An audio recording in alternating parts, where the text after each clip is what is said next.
The Retroid Pocket 4 Pro is available for a reasonable price for what it offers on paper, enough power to run PS2 and GameCube games, and several upgrades from the previous model. And now you're gonna find out if it's worth it. Welcome to the Oasis.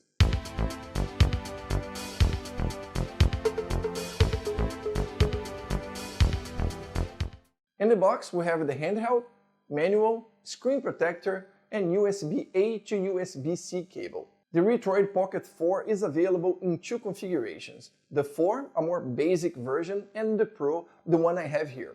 On the outside they are identical, but internally we have the Dimensity 900 chip with 4 GB of RAM in the base model and the D1100 with 8 GB of RAM on the Pro. Apart from the chip and RAM, both models have 128 GB of internal storage, and for those who find it insufficient, there is a memory card slot. 4.7-inch 750p touchscreen, active cooler, 5000 mAh battery, Bluetooth 5.2 and Wi-Fi 6. And other welcome upgrades such as thumbsticks with drift-proof Hall sensors and magnetic pressure triggers. The Retroid Pocket 4 runs on Android 11 and the 4 Pro on Android 13. It comes in various color options for you to choose from, and I found this watermelon red super stylish. The base model costs $149 and the Pro $199, and the link for the website is in the description. If you have watched this video this far, I'd appreciate if you leave a like and subscribe. Much obliged. Okay, this Retroid D-pad is awesome.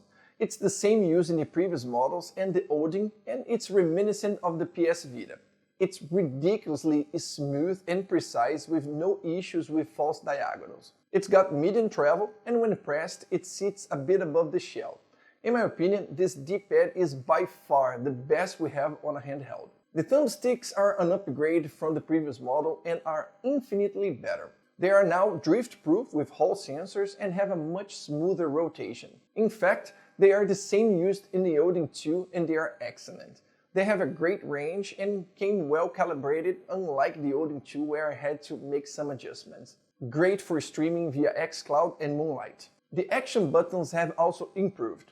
It seems they've changed the spring and the rubber membrane, and it's now softer and more comfortable, requiring less force to press them. They're also increased in size a bit, going from 6.6mm to 7.3mm. But this didn't affect gameplay at all. They have a medium to long travel, and when pressed, they are almost at the level of the shell, a little bit above. Moving on to the shoulder buttons, L1 and R1 seem to be identical to the previous model. They are clicky and soft, just like the ones on the Retroid Pocket 3 and 3 Plus. But I noticed they have a longer travel now, which is a bit strange for these type of buttons. I don't think it has a significant impact on gameplay, but there is a difference between them. Now, the triggers are brilliant on this device. They've changed from digital and clicky to analog magnetic pressure triggers. They are super soft with a surprisingly long travel for a device this size. They came well calibrated and offer great control and precision in games. One thing I noticed was the texture that Retroid put on the surface of these buttons, a little bit different. As for ergonomics, it's basically the same as a Nintendo Switch Lite. It's identical to the previous model without any changes. To be honest, I think it's just a little bit better because the console is slightly thicker and it seems to feel your hands more. We have the advantage of the select and start buttons now being in the front, in a more accessible location. Before, they were up here and not very intuitive to press. But still, I think in terms of comfort, these portable consoles can still improve. It's definitely not the worst. It's light years ahead of a device like the RG505, for example, which is more square-shaped and it has shoulder buttons that are aligned and difficult to press. Here, at least, we have them in a more accessible position. But I find these thumbsticks too low on the device. Well, I have massive primate hands and I find it uncomfortable to use them with the shoulder buttons. Imagine someone with small hands. I've said this several times in my videos, if the analog sticks were at the top of the console, in this area right here, this probably would be solved, and it wouldn't affect the use of the D-pad and the action buttons down here. So one of the solutions is to use the device like this, supporting it with your fingers on the back and not with your hands on the side of the device providing the support you need, which is what the most people use it, the natural way to do it. But this is a problem I only have with more recent games that used analog sticks a lot. For retro games, it doesn't bother me at all. Moving on to build quality, Retroid outdone themselves. I think it's the best built plastic handheld from the company. Everything about it screams quality. From the analog sticks to the shoulder buttons and the plastic and finish of the housing, everything fits with precision and finesse. The plastic is matte and has a soft texture to the touch. The logo on the back is subtle and classy, and this watermelon color gives it a spectacular look. Here at the back, we can also see the 5000 mAh battery that will give you 4 to 8 hours of gameplay depending on what you're playing. As for size, it measures 18.5 centimeters or 7.28 inches in length, 8 centimeters or 3.14 inches in height, and 1.6 centimeters or 0.62 inches in thickness, not counting this ridge here of the shoulder buttons. Here we have a comparison with other devices. It weighs 267 grams or 9.41 ounces, a bit heavier than the previous model. Here we can see the comparison with other handhelds. The software is very similar to the Retroid Pocket 3 Plus, with differences in the interface because it has Android 13 and the older model, the 11. We have some additional options like fan adjustment because of the active cooler and performance modes, for example. And just like the Odin, we have a basic default launcher from Retroid where you can add your apps and start everything from here, giving it a more portable console feel. Personally, I don't like this launcher. To make it look like a portable console, I prefer to install a front end with more options like Dig or Daijishu or even the new emulation station that was just being released. Alright, let's talk about the display. Although it's only 4.7 inches, it's one of the best found on a retro handheld. I compare with other devices from Retroid and it really stands out. Side by side with the Retroid Pocket Flip, the difference is night and day. On the Flip, the colors lean much more towards yellow. Just look at the red here. With the Retroid Pocket 3 Plus, the two screens are very similar, but I still think the 4 Pro is ahead because of the slightly more saturated colors. The display really is one of the strong points of this retro handheld. Okay, now let's test some games. Everything runs very smoothly on easy to emulate systems like 8, 16 and 32 bits.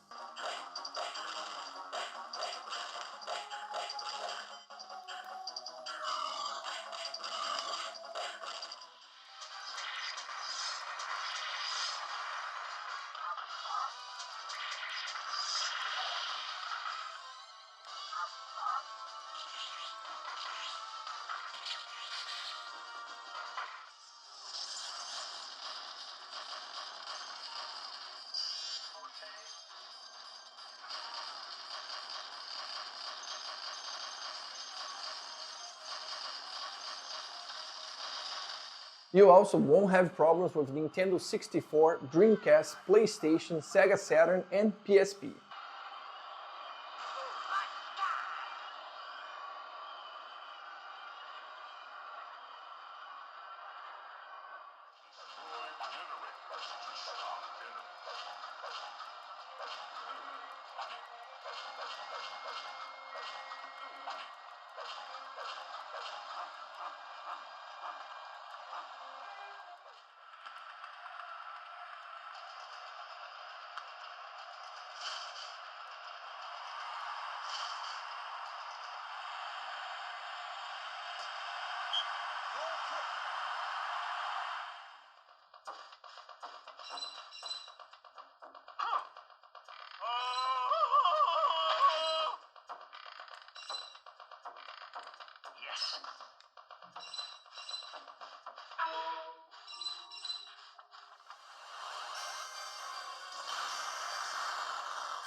Nintendo DS is another one with no issues.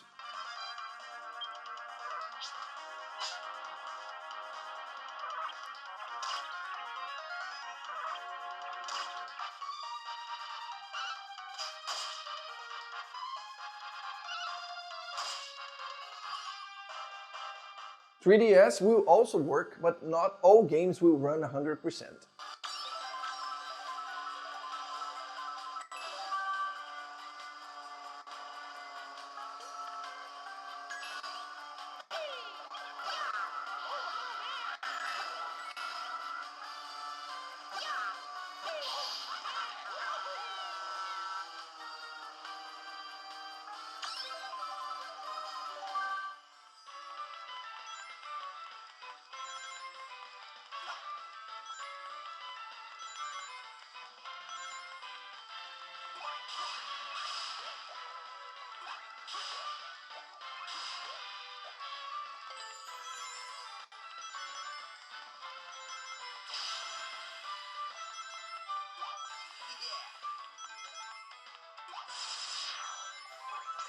You'll be able to play most PS2 and GameCube titles, and some of them even with optimized graphics. But there will be some games where you need to adjust the settings to make them playable.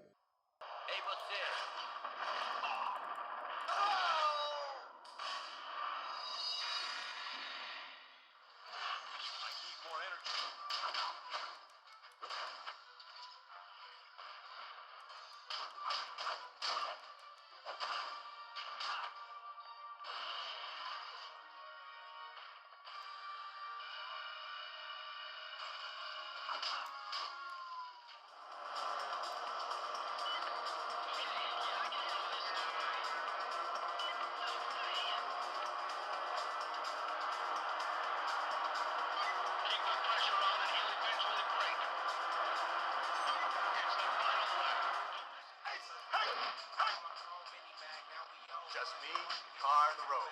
Now that's joyride.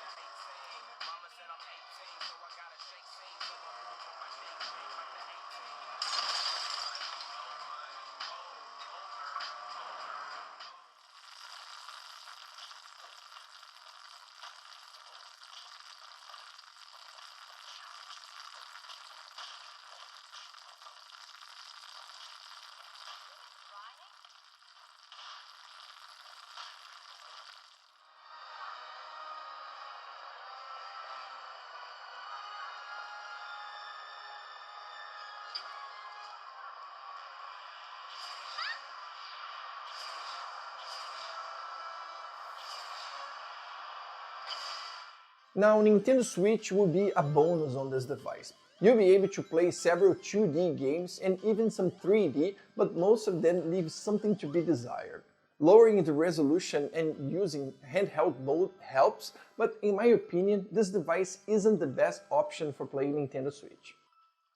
$199 for the Retroid Pocket Pro is a bargain if you're looking for a relatively portable device with enough power for PS2 and GameCube. The build quality is great with an excellent finish and responsive controls. Special mention to the fantastic D-pad. Personally, I prefer a larger screen on a portable console, but if a 4.7 inch isn't a problem for you, you can't go wrong with this device. Now, if you want to know everything about the Embernic RG35XXH, click on this link here. But first, like, subscribe, and follow us.